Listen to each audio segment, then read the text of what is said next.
आज संविधान हमारे समर्थन में है, व्यवस्था हमारे विरोध में। कॉन्स्टिट्यूशन आपके सारे हक अधिकार देने की बात करता है, सारा पन्ना पन्ना आपके समर्थन में।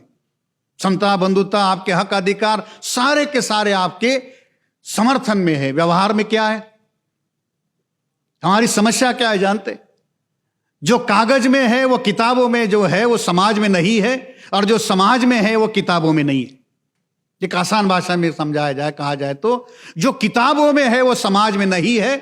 किताबों में क्या है? हक अधिकार है, मान सम्मान, प्रतिष्ठा, डिग्निटी, सारा उसमें।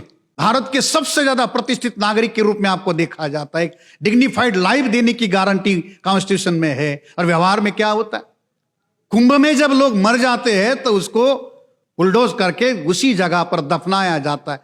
जितना रहते तो उसकी डिग्निटी का कोई सवाल पूछा ही नहीं जाता, मरने के बाद में भी उसके साथ उसी प्रकार का व्यवहार हो। तो समानता कागजों में है, आपके हक अधिकार कागजों में है, और व्यवहार में क्या हो रहा है? समाज में गैर बराबरी है, छुआछूत है, सारी असमानता है। उस समाज के अंदर जो असमानता है वो हमारे किताबों में नहीं। और समस्या ये है कि ये समाज किताबों से चलता है। समाज किससे चलता है? किताबों से चलता है। तो हमें दुरुस्त करना है, हमारी दोहरी जिम्मेदारी। हमारे महापुरुषों के सामने संकट यह था, बड़ी जिम्मेदारी उनके ऊपर थी, समाज को भी दुरुस्त करना है, और जो किताबों के अंदर से जो गैर बराबरी पैदा हुई थी, इन किताबों को भी दुरुस्त करने का काम करना था। बाबा साहब अम्बेडकर के द्वारा किताबों के अंदर जो गैर बराबरी थी वो खत्म कर दी गई, मगर समाज के अंदर की जो गैर बराबरी है वो कायम है।